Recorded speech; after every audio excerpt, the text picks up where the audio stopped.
What is at stake here in Ohio?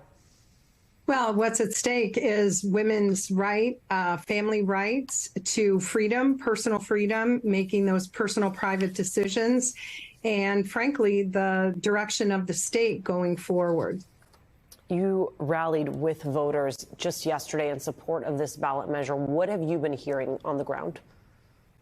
What I've been hearing is that it's interesting that the ban, the 6-week ban, goes too far. People are aware that that's hanging over our heads in the balance.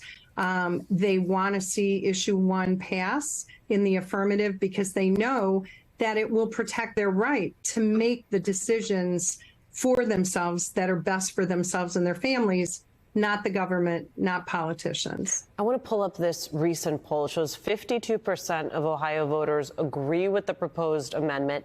60% plan to vote in favor of it. Those numbers striking to me, given where we started this conversation about making sure that this would actually get to a vote. You then look at the state legislature. I mean, they're so out of step with where voters are on this issue. How did they get there? Well, we have gerrymandered districts. We have term limits that impose an artificial opportunity for the gerrymandered districts to have what we have right now as an unnatural supermajority in the Republican Party, who is absolutely out of step with everyday Ohioans. And they're showing it every day in every dirty trick that they play, in everything that they've tried to do since August. Let's talk about those dirty tricks. I mean, part of what you're referencing about August was this very clumsily or purposely misleading wording around this, the desire that they did not want they wanted to change the threshold. But here we are. You heard the sound I played from your governor, Mike DeWine. Yeah. Other Republicans in Ohio have been saying the same, perpetuating these false narratives about this ballot measure, obviously in the hopes of persuading voters to vote against it, to create some confusion. What are the most common misconceptions about this proposal that you want to set straight?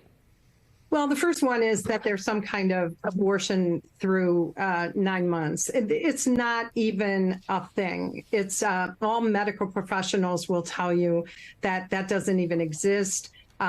What is true is that it would return Ohio to Roe when Roe was standing with viability.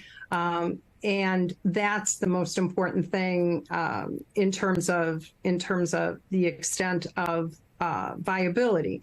The other thing they're saying is that they tried to make it about parental rights. Ohio has very strict parental rights guidelines when it comes to minor daughters and abortion.